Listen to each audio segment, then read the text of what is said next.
except for the internet group. You can be anything you want. Hare Krishna. Jaya Radha Madhava Kunja Bihari.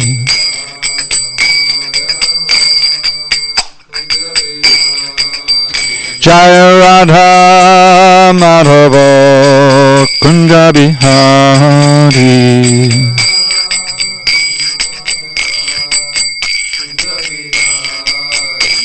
Gopiyana Vallabha Girivaradhari.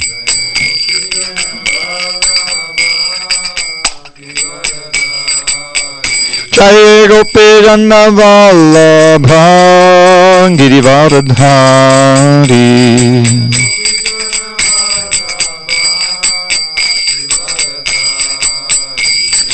Yashodanandana Bhajana Ranjana. Yashodanandana Bhajana Ranjana. Yamuna Tira Vanachari.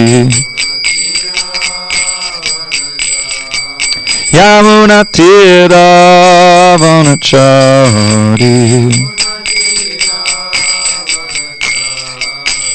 Jaya Radha Madhava Kunja Bihari.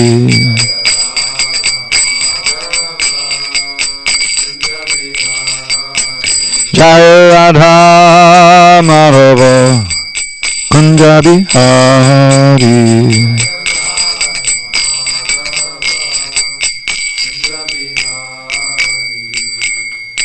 Jai Mr. Paramahansa Parudikacharya Ashtotar Tatashi Srimad Divine Grace Srila A.C. Bhaktivedanta Swami Prabhupada Ki Jai. ISKCON BBT Founder Acharya Srila Prabhupada Ki Jai. Jai Mr. Paramahansa Parudikacharya Ashtotar Tatashi Srimad Divine Grace Srila Bhakti Siddhanta Saraswati Thakur Ki Jai. Ananda Koti Vaishnavin Ki Jai. Namacharya Srila Haridas Thakur Ki Jai. Srimad Bhagavad Gita Ki Jai. Samaveda Bhaktivinoda Ki Jai. All glories to the assembled devotees. All glories to the assembled devotees. All glories to the assembled devotees. All glory to Shri Guru and Gauranga.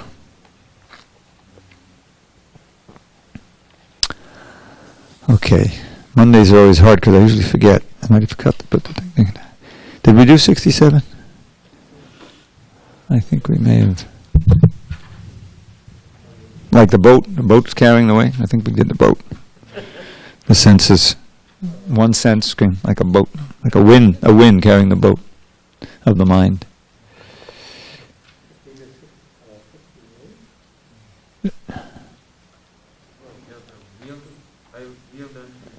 $67, but 68 I don't think we did. Okay. Om Namo Bhagavate Vasudevaya. Om Namo Bhagavate Vasudevaya. Om Namo Bhagavate Vasudevaya. On this 26th day of October 2020 in SanDiego, we're reading from Srimad Bhagavad Gita as it is, translation and commentary by His Divine Grace A.C. Bhaktivedanta Swami Prabhupada. And we are still in the second chapter, contents of the Gita summarized. Text number 68. Tasmadyasya mahabaho nigrihitani sarvashaha indriyanindriyartebhyas tasya pragya pratishtita. Okay. Hold on. Tasmadyasya mahabaho nigrihitani sarvashaha indriyanindriyartebhyas tasya pragya pratishtita. Tasmadyasya mahabaho nigrihitani sarvashaha indriyanindriyartebhyas Tasya prajna pratishtita.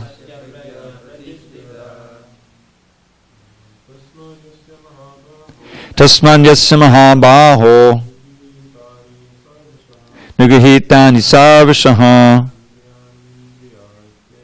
indriyan indriyartebhyas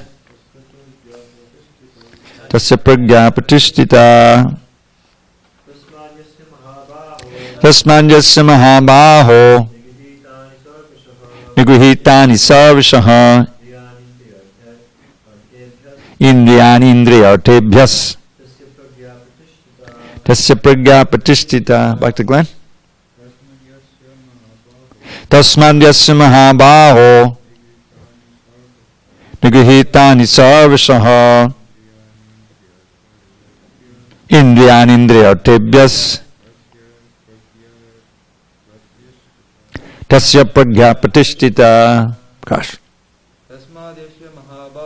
Tasya yasya mahabaho nigahitani sarvashaha indriyan indriyartebhyas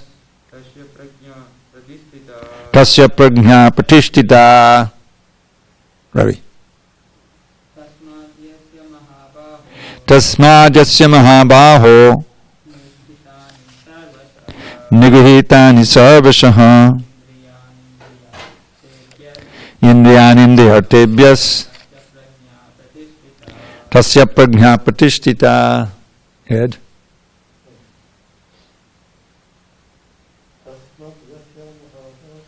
Tasmad yasya mahabaho nigahitani sarvashaha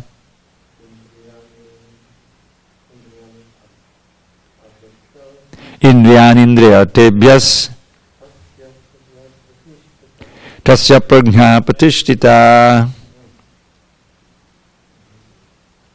Tasmat, therefore, yasya, whose, mahabaho, or mighty armed one, nigahitani, so curbed down, sarvashaha, all around, indriyani, the senses, indriya artebhyaha, from sense objects, tasya, his, prajna, intelligence, pratishtita, fixed.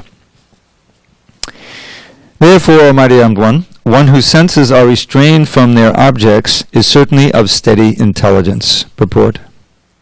One can curb the forces of sense gratification only by means of Krishna consciousness, or engaging all the senses in the transcendental loving service of the Lord. As enemies are curbed by superior force, the senses can similarly be curbed, not by any human endeavor, but only by keeping them engaged in the service of the Lord. One who has understood this, that only by Krishna consciousness is one really established in intelligence, and that one should practice this art under the guidance of a bona fide spiritual master, is called a sadhaka, or a suitable candidate for liberation. Om jnana timarandasya jnanandana shalakaya chakshu unmidatam mena tasmai shri gurave namaha. I was born in the darkness of ignorance, but my spiritual master, Srila Prabhupada, opened my eyes with the torchlight of knowledge. I offer my humble obeisance unto him and all members of Sri Parampara. So, this is a tasmat verse, means it's kind of an end of an argument, or end of an explanation anyway. And this is all by way of describing those whose consciousness is fixed. The stita D. You remember those verses back in 52? Actually, we come back to, where was it? 53. Yeah. 54 is where he starts answering Arjun's question, what is the nature? Arjun question, what are the symptoms of one whose consciousness is thus merged in transcendence? How does he speak? What is his language? How does he sit? How does he walk? So then Krishna begins to describe really the state of a pure devotee. Prajahati yadakarman sarvan partamanogatan. That means completely giving up all desires that arise in the mind, material desires, and being satisfied in the self. Well, that's obviously a devotee, satisfied in the Supreme Self in Krishna consciousness. Siddha Pragyas Tadoshade. And 56, 57, he continues to describe them. And then he comes to this key verse, you remember, Vishayavani Vartante Nidahata Sadehinak, that one may, the whole thing is, he's describing withdrawing the senses or controlling the senses from sense gratification. And so he says one can do that by force of will. Nirahara, by not consuming them. In other words, I won't, the example of addiction is very apt, because really even any sense gratification in this world is a species of addiction. It may not be called that, but all of them together are exactly that. It's something that grabs your mind and your senses and keeps you to acting in a way that keeps you bound up, birth after birth. So this verse says that one cannot consume them. If one nirahara sadehina, a conditioned soul, may not consume the vishaya, the object of the senses, but that in itself still leaves the rasa.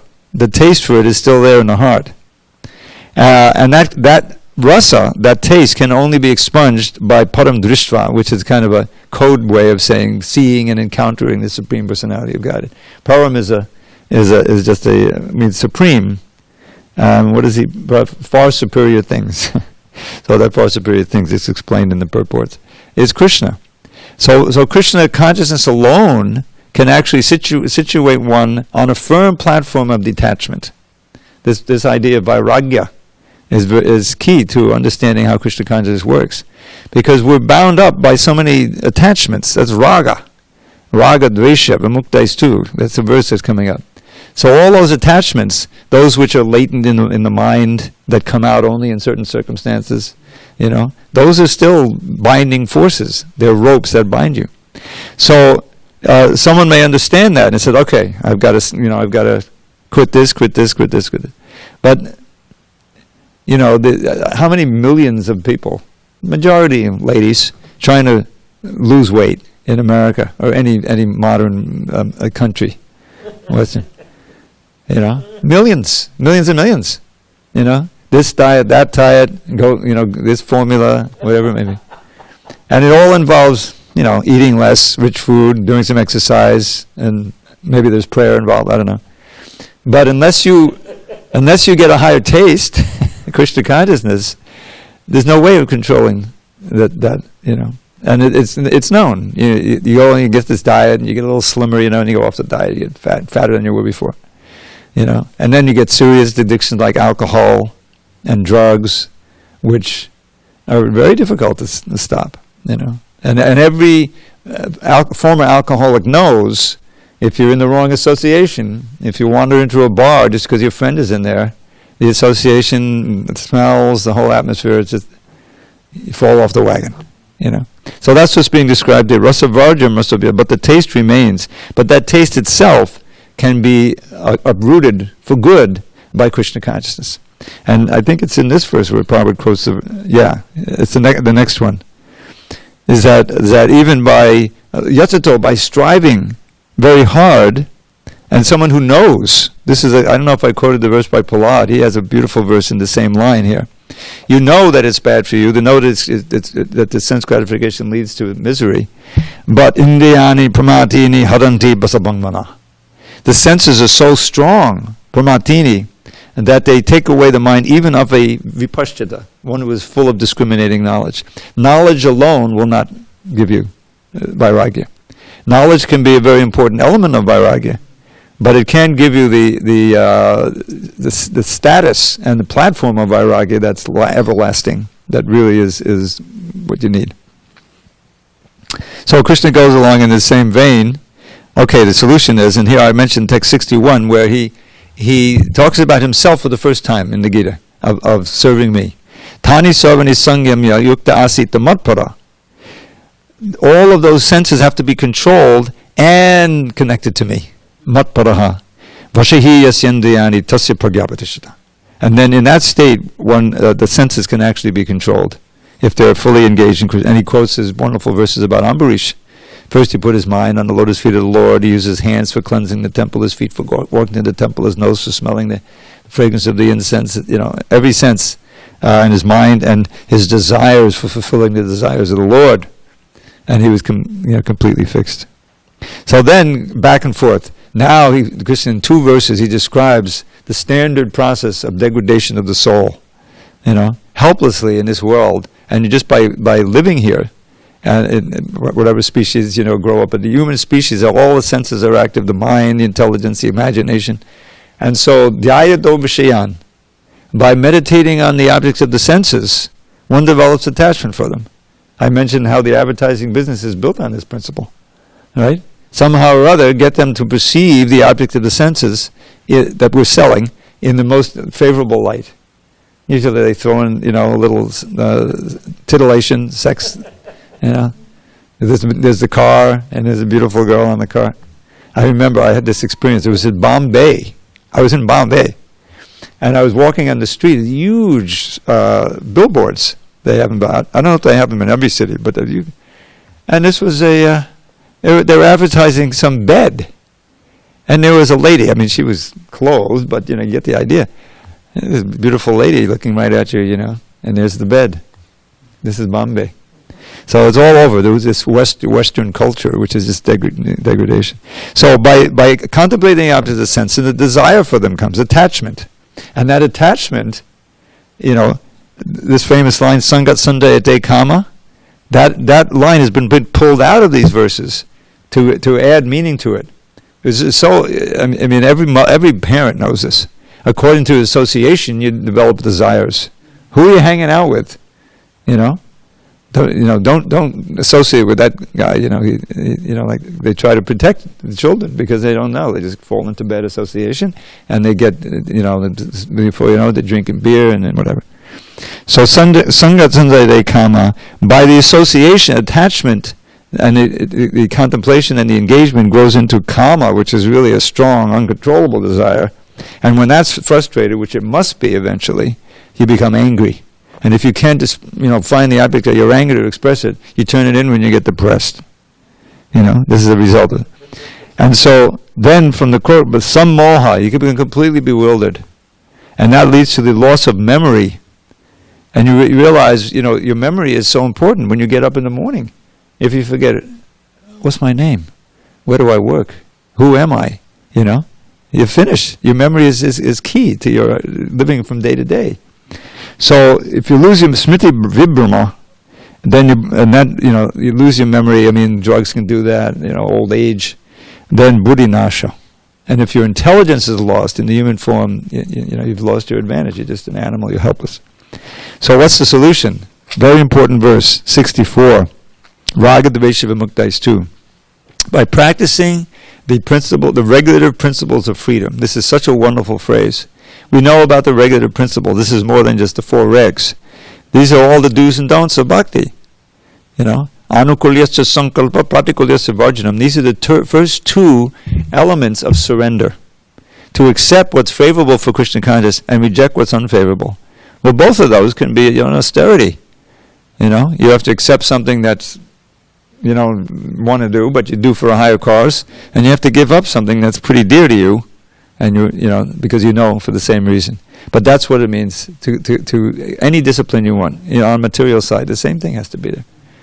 So, raga dvesha muktais 2, and then by accepting these principles, one can attain self-control, even when the senses are moving among the sense objects. You're not attached to them because you're thinking of absorbed in Krishna consciousness. I remember when we used to have, Ed, you may have gone on some of these Harinams, you remember? It used to be at Friday night, year after year, it was just a regular principle. And we go down to the gas lamp, which is the heart, of downtown. They had gentrified it, they made it nice for the tourists to come, and it was, I think it's kind of degraded a little bit. But anyway, and you'd be on a Harinam, sometimes 20, 30, in the old days, and gradually dwindled, but we have a good team, 10, 15, 20. And so there's, this restaurant over here, this restaurant over here, the movies over here, and, ladies, marching through the streets, and we're just chanting Hare Krishna. There isn't the slightest bit of desire to say, God, can we just take a break and sit down in a restaurant? No way. There's not even And Bhajan Ryan would love to tell the story how the guy came out from the restaurant.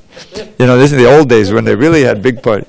And so you guys are having all the fun. We just lay down $1,000 in there. It's so expensive. Include the show after whatever. And you're having the greatest time. What are you doing? There was that one time we did go into the bar, Yes. Well, he invited in. Was that the guy? Didn't the guy put on "My Dear Lord"? My George Harrison song. Yeah. We went in and we did our Harinam in there. They happened more than once. I don't know if you were there the other time. That's another thing. When you go in, you're giving them your association. You're not getting their association. So that's the key. 64, and then you get the prasad. You get the grace of the Lord, and all sarva dukkhanam hanir. All of your miseries are destroyed, and prasanna cetasa. Your natural joy awakens. In Krishna consciousness. Buddhi, and your intelligence is fixed. So this is a key. 65 is 6.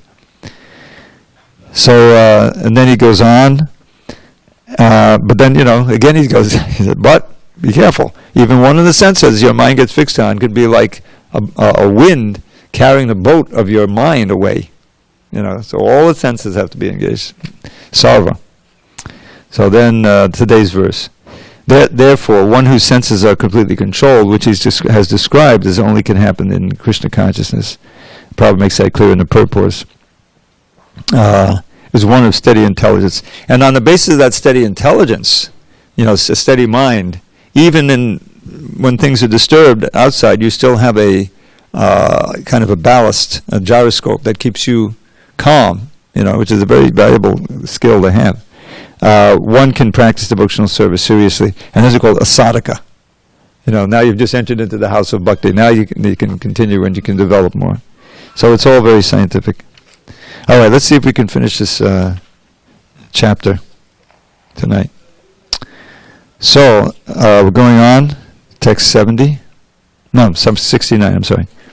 Yanisa sarva bhutanam tasyam jagrati sangyami yasyam jagrati bhutani sa nisha pashyato mune. What is night for all beings is the time of awakening for the self-controlled, and the time of awakening for all beings is night for the introspective sage. Purport. There are two classes of intelligent men.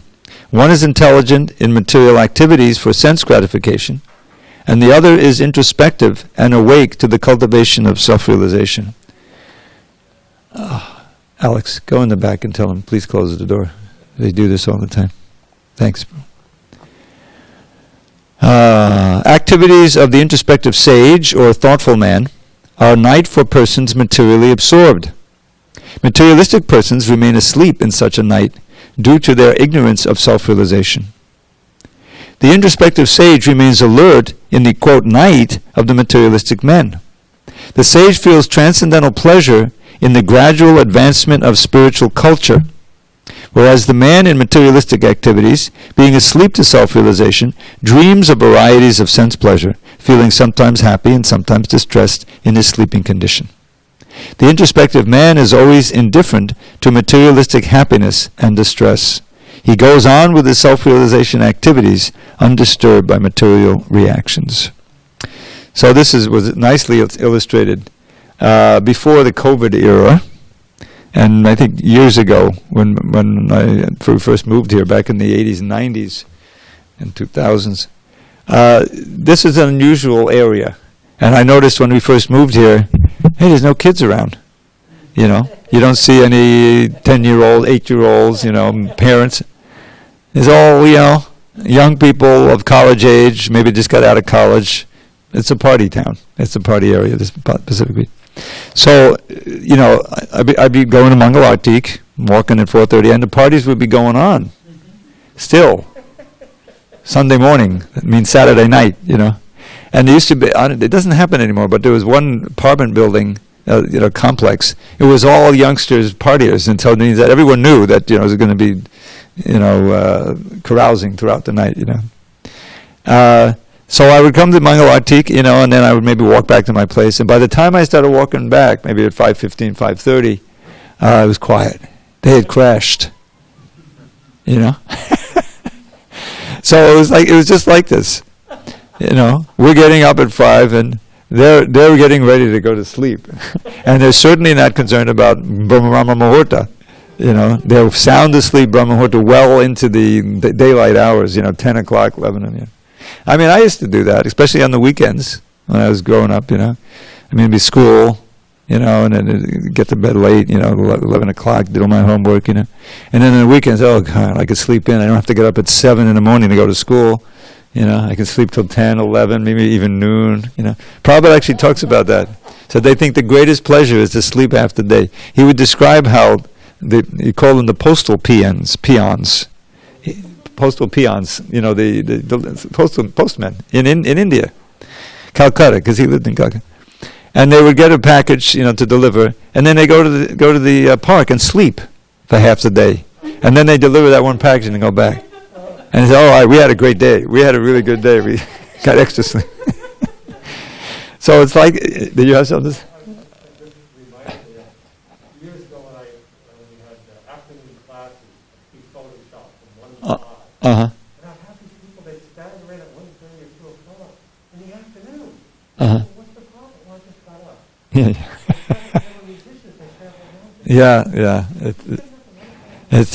So the early rising is really an important aspect of Krishna consciousness, because those early morning hours are very auspicious, for spiritual life. The cars are quiet, things are quiet, and if you're up and you're awake, it's the best time for spiritual things.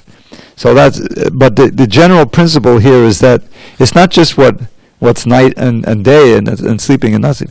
It's everything. What they see, what we see, what they see as pleasurable, we see as horrific. The meat and the alcohol and the whole thing, the whole aspect becomes abominable. Just like we read that verse by Yamunacharya, I think it's quoted again in the Purport. He had experience, because I remember he was a king for some time, and then he gave that up. I read the story. One of his old friends came and they took a walk, and he was chanting all kinds of verses for him, and it awakened his remembrance of when he was younger, and he finally gave up the whole kingdom. And then he was, writing these verses, Stotra Ratna, about that experience. And so, but the people outside. When in the 70s we had this whole experience of the deprogrammers, and that was because people had certain view of how their children are going to take a certain path and live more or less the lifestyle we lived, and then they give it up, and they became part of this cult, and they're giving all this thing, and they just think this is madness, And it's a similar thing to the Who is Crazy. Probably wrote a pamphlet, Who is Crazy? Because in the beginning, he was making these devotees, and the parents also were freaking out, some of them. And so how do you go to this crazy cult, So Prabhupada wrote it, Who is really crazy? And he focused on that idea of the classic, example of madness. Someone thinks he's Jesus Christ or Napoleon, I don't know, they closed down all of the psychiatric wards. They used to have special buildings, and in the Reagan era, they said, "We'll have local," and now they're on the street. Half of these poor guys on the street are mad. But anyway, so the classic thing is that someone has this false identity, and he's trying to be this one now. So everyone in the material world has that. They're all identifying with this body, which is nothing but a costume. Krishna taught Vasangsi Janani Yatavya. There's a verse we just read in the 2nd chapter. That when you die, it's like taking off your old clothes that finally are worn out. They don't work anymore. They're full of holes, you discard them. But you get a new set of clothes. Similarly, you get a new body. But identifying yourself with the specific costume you happen to be wearing that life is craziness. It's actually, and that illusion, we call it illusion or delusion, and it's really madness. Is everyone's in that madness, and the person who awakened from that looked like they're crazy, right? We're saying no. We're servants of God. We're servants of Krishna, and we're not interested in all of these gross sense gratification. We're experiencing a higher pleasure, which they cannot experience. So it seems like craziness to them. So that's the same idea, night and day, and to wake up. It's a very apt analogy, because you're waking up from the long night of illusion, life after life after life. You're identifying with whatever species you happen to be inhabiting, and it's really a tragic situation for the soul, Because here we are, children of God, we belong in the spiritual world, we were there, we had our spiritual body, and we had this idea of trying to enjoy like Krishna, compete with Krishna instead of serving Krishna. And so we've been in this world no one knows how long. From time immemorial, Prabhupada says. It's called anadi because it's such a long time. So waking up from that long nightmare really is what Krishna consciousness is all about. And we'll stay in that daytime forever, we hope. All right, text 70.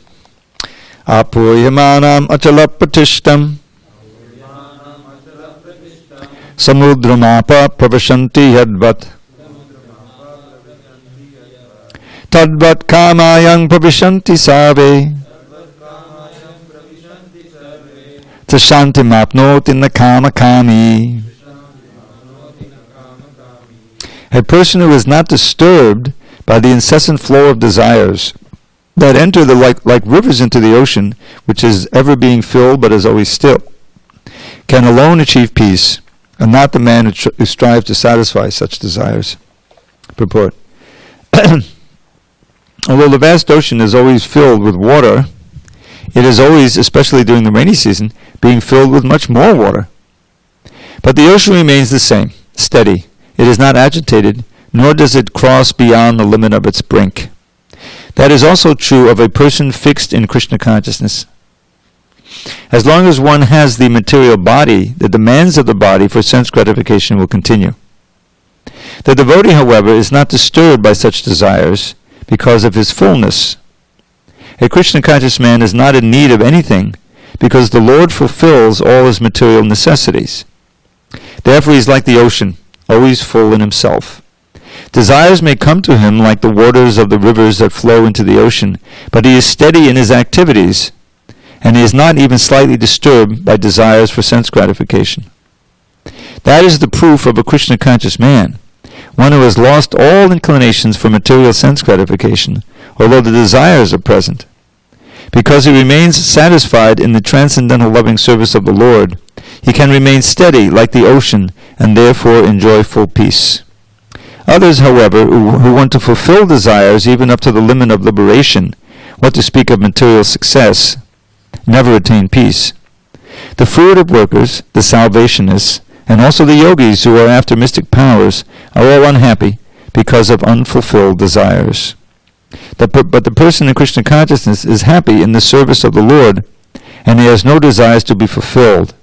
In fact, he does not even desire liberation from the so-called material bondage. The devotees of Krishna have no material desires, and therefore they are in perfect peace.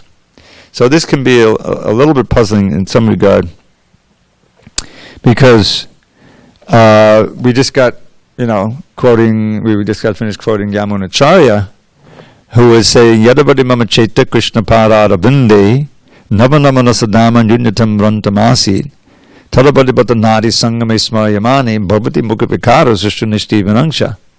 And he's saying there that ever since I've been relishing the nectar of serving Krishna's lotus feet, constantly, then when I remember those times when I was enjoying illicit sex, as a king, he spits at the thought. He says that, he's disgusted by the whole thing. So the desire for it is really gone. So my understanding is that when it talks about the ocean, and what could be a more perfect place for this verse? The Pacific Ocean. Pacific means peaceful. All these rivers are flowing in, right? But it stays peaceful, relative to the Atlantic, which is known to be more stormy. But so the idea is that there are all kinds of stimuli. Like I pointed out, when Prabhupada came to America, he was no longer in Vrindavan, the idyllic place where everything reminds you of Krishna, directly and indirectly. But for a pure devotee, even New York City, everything can remind you of Krishna. And so he's walking down Broadway, which has all kinds of movie theaters and things, of any big city. But there's not the slightest desire to enjoy those things, because he's full in the desire. One verse comes to mind. The Prabhupada would often quote the first line of Bhakti Padeshana Bhavova Rakti Anyata Chaisha Trika Eka Kala. Papadyamanasya tashantaksu tushti pushti chadapayo anugasam. This is in the 11th canto, the 9 Yogendras describing bhakti paresha para isha anubhava virakta anyata cha. Prabhupada would quote that portion of the verse generally. That the devotee who's fully surrendered to Krishna's lotus feet, he experiences three things simultaneously. Now here, bhakti indicates the actual pleasure of exchanging rasa with Krishna. So that's the pleasure part. Para isha anubhava means the direct experience of the Supreme Lord in your life. And virakta anyata cha means detachment from everything else. This fullness of your heart, and desires, protects you from all the material desires entering in. So the stimuli might be there, the exposure, but it never gets to the point of developing asakti, and what to speak of kama, where you're impelled to try to enjoy the senses. You're satisfied. And the example is given, very apt example, of taking a nice big prasadam feast after a full day's fast. I always like to use the Nrsingadev's feast, because that comes a little later in the day, and everyone sits down. So you're taking the feast, and so the first thing is there's pleasure, tushti of the nicely prepared prasadam. You're honoring the prasadam, and it's been a long feast, so you have a good appetite. So that tushti is just the pleasure of bhakti, of serving the Lord and reciprocating. Then the para isha anubhava, the direct experience, is your tushti, is nourishment. The body is also feeling nourished. So the soul is being nourished by this experience of Krishna directly, and by the pleasure of it, of bhakti. And both of those together just completely obviate or destroy any material desire.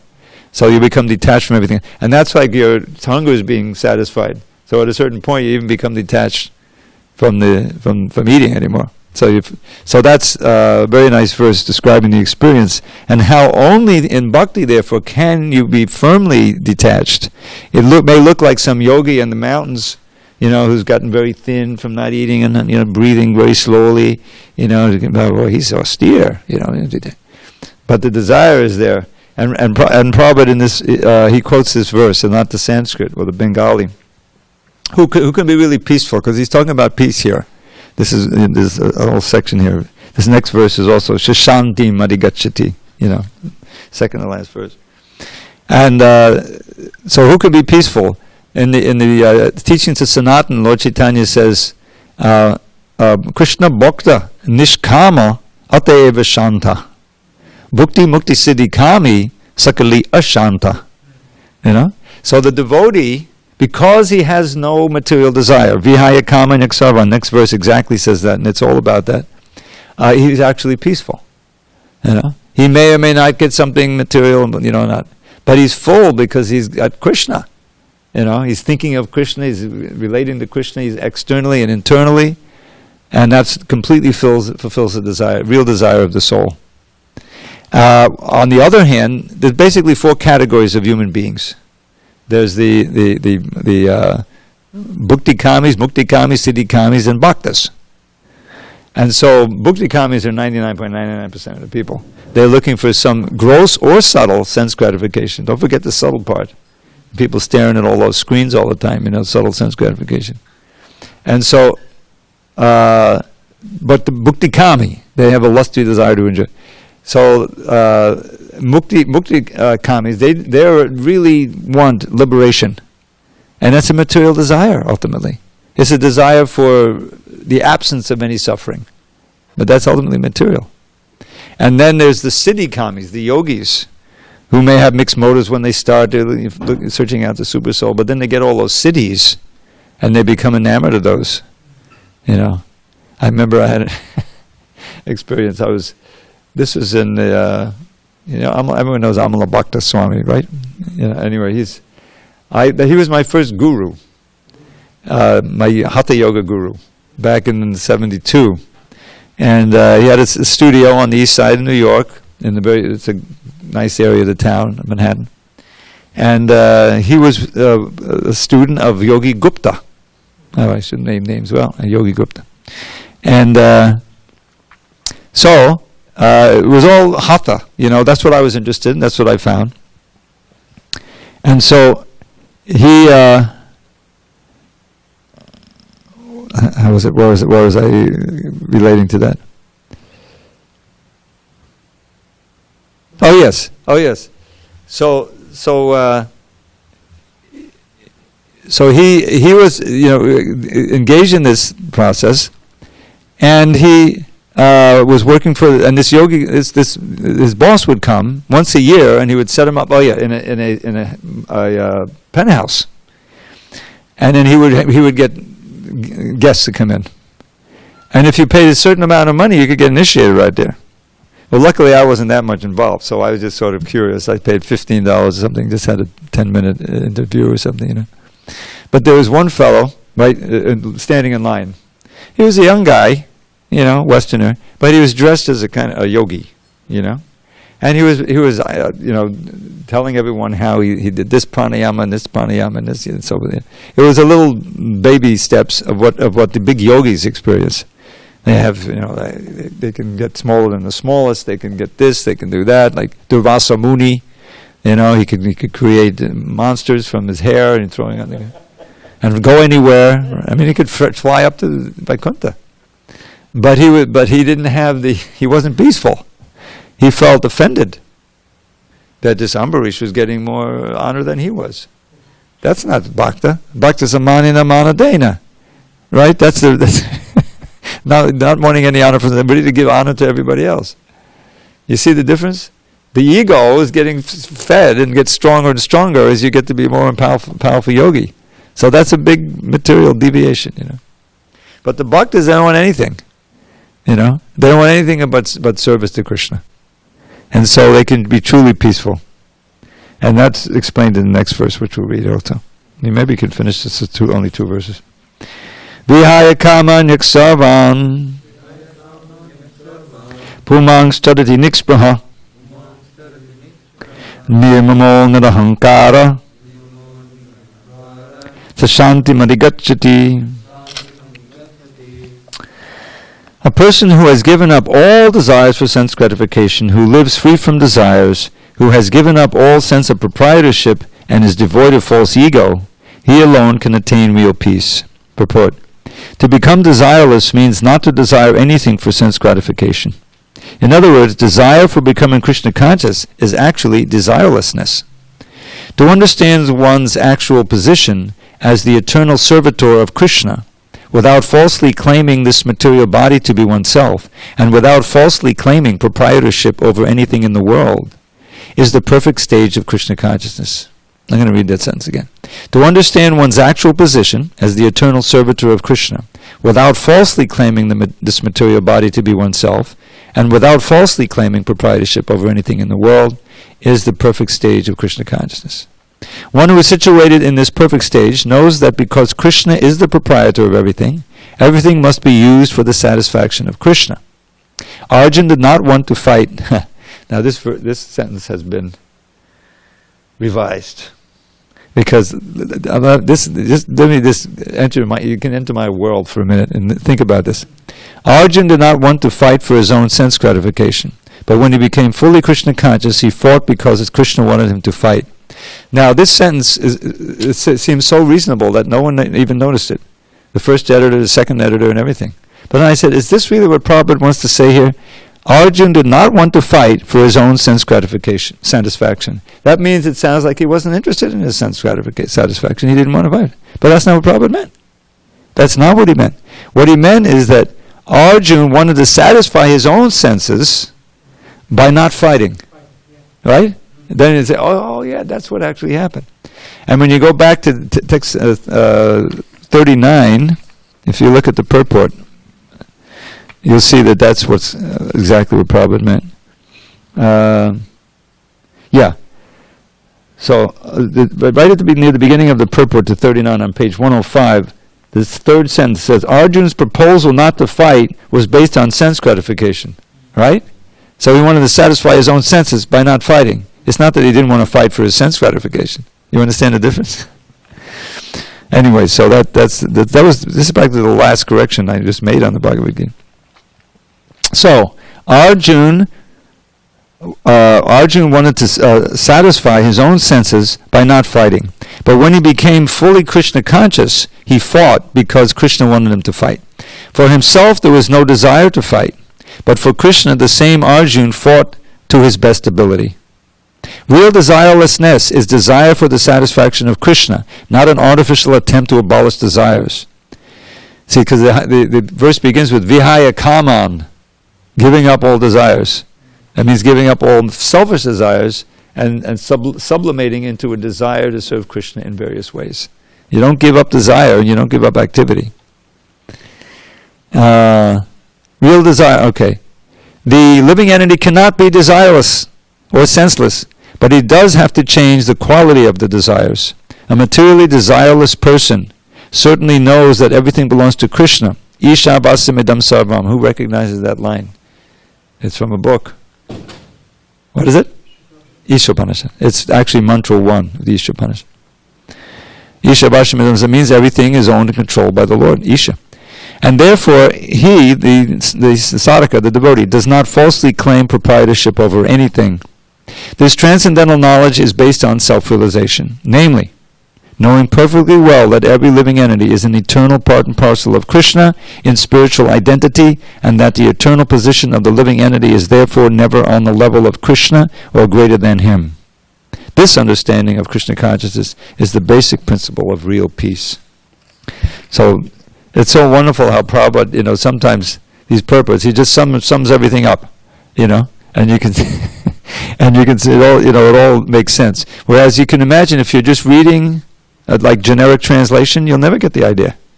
You has to be presented to you by a devotee so that the whole light comes out. I mean, I read the Gita, the little penguin edition of the Gita. There was hardly any commentary, if any at all. And I had no idea what to do after that. I mean, there was some interesting ideas and this and that, but, now let me look at the Tibetan Book of the Dead. Maybe that'll help you find it. This is the situation in the 60s. Everyone had all these books reading. But the fortunate few, we have Vijay here now, and he told how he came, Krishna consciousness. He was just featured on Dandavats. Did you check Dandavats daily? They had his story. He was on there. And it was, I didn't listen to the whole thing because I heard it, but it was all on the basis of the importance of reading Prabhupada's books, because that's what brought him to the movement. He was obviously ripe, he's searching. He came across the Gita, he couldn't put it down.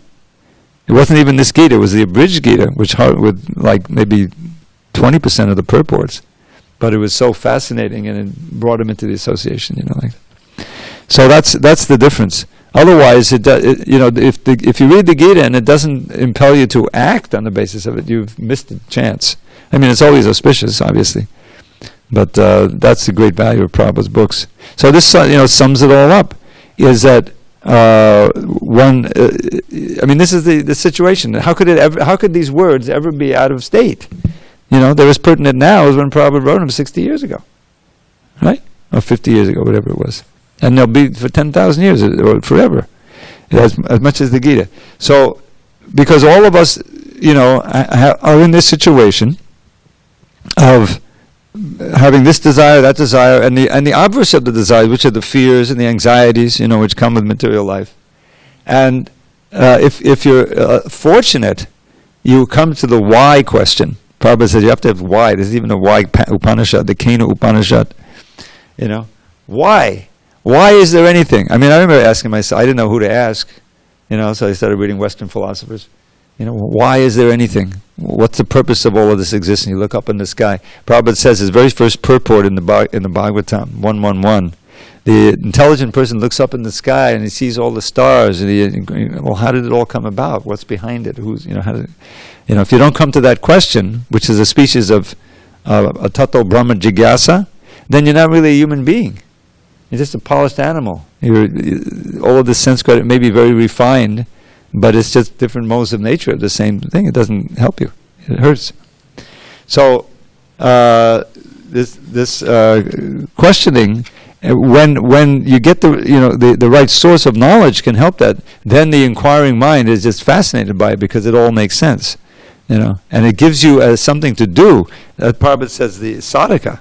There is a process we can undergo and take on, which will allow us to really enter into the deep understanding of this.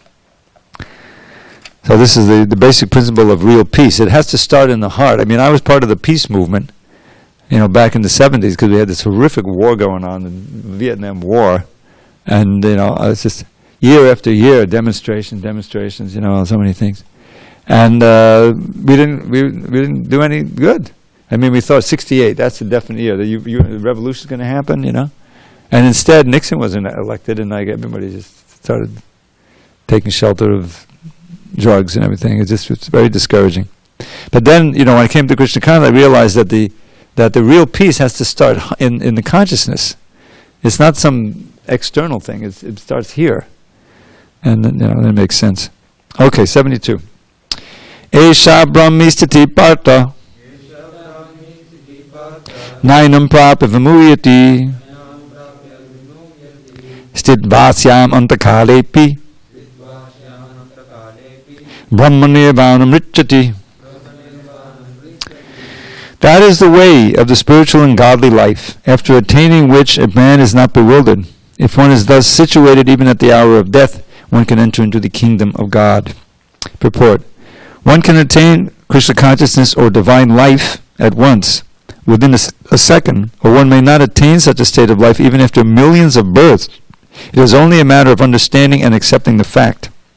Katvanga Maharaj attained this state of life just a few minutes before his death by surrendering unto Krishna. Nirvana means ending the process of materialistic life. This word Brahma Nirvanam comes in, which comes up again and again in the 5th chapter. According to the Buddhist philosophy, there is only void after the completion of this material life. But the Bhagavad Gita teaches differently. Actual life begins after the completion of this material life. For the gross materialist, it is sufficient to know that one has to end this materialistic way of life. But for persons who are spiritually advanced, there is another life after this materialistic life. Before ending this life, if one fortunately becomes Krishna conscious, he at once attains the stage of Brahma Nirvana. There is no difference between the kingdom of God and the devotional service of the Lord. Since both of them are on the absolute plane, to be engaged in the transcendental loving service of the Lord is to have attained the spiritual kingdom. In the material world there are activities of sense gratification, whereas in the spiritual world there are activities of Krishna consciousness. Attainment of Krishna consciousness even during this life is immediate attainment of Brahman, and one who is situated in Krishna consciousness has certainly already entered into the kingdom of God. Brahman is just the opposite of matter. Therefore, Brahmi Stiti means not on the platform of material activities. Devotional service of the Lord is accepted in the Bhagavad Gita as the liberated stage. Sagunan Samatitjaitam Brahmabhuya Kalpade. That's from 1426. Therefore, Brahmi Stiti is liberation from material bondage. Srila Bhaktivinoda Thakur has summarized the 2nd chapter of the Bhagavad Gita as being the contents for the whole text. In the Bhagavad Gita, the subject matters are Karma Yoga, Jnana Yoga, and Bhakti Yoga. In the 2nd chapter, Karma Yoga and Jnana Yoga have been clearly discussed, and a glimpse of Bhakti Yoga has also been given as the contents for the complete text. Thus end the Bhaktivedanta purpose of the 2nd chapter of the Srimad Bhagavad Gita in the matter of its contents. And we will begin chapter 3 tomorrow. I won't forget that tomorrow. But before we end, one verse, I just remembered this verse. This is one of the first little poems I wrote. It's about the holy name and begins a wonderful book called Leela Chanda, a summary of Krishna's Vrindavan Leela by Rupa Goswami, which has all kinds of wonderful verses in it I can share with you. It starts out with this verse, Jiyannama morare prema marandasya navyamadavindam bhavadiyadabasopi svajadalam mukti muktaya. All glories to the holy name of Krishna, Mura's foe, that name's a blooming lotus with ambrosia overflowing, the soothing balm of love of God to cure all pain and woe. Just a dim reflection of that name, means slightly glowing, is like a drop of purest rain that falls within an oyster's shell and brings about the pearl of liberation from this earthly hell. All glories to Srila Prabhupada. Hari Hari Bol.